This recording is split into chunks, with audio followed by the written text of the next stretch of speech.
यहाँ एक संक्षिप्त रहस्यमय कहानी है जिसमें एक छिपा हुआ राज है। गुमनाम पत्र। राधिका एक छोटे से गांव में रहती थी। वह एक साधारण, खुशमिजाज लड़की थी, लेकिन उसके जीवन में एक अजीब सी शांति थी। गांव में एक पुरानी हवेली थी, जिसे सभी लोग भूतिया मानते थे। लेकिन राधिका की दिलचस्पी इस हवेली में थी। उसे हमेशा से लगता था कि वहां कुछ छिपा हुआ है। एक दिन, जब राधिका अपनी सहेलियों के साथ खेल रही थी, उसने हवेली के पास एक पुराना पत्र देखा।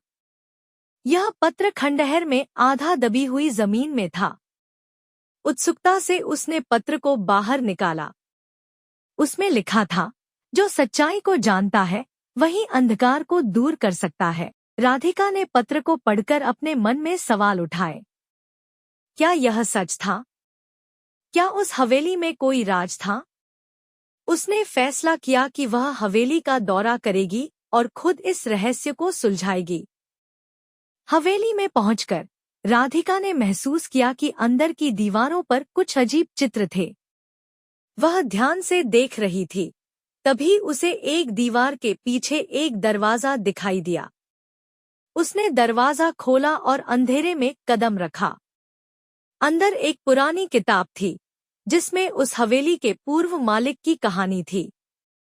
वह व्यक्ति, जिसने अपने परिवार के खिलाफ धोखा दिया था, अब उसकी आत्मा हवेली में बसी हुई थी। राधिका ने उस किताब को पढ़ा और समझा कि वह व्यक्ति अपने किए गए पापों से मुक्ति चाहता था।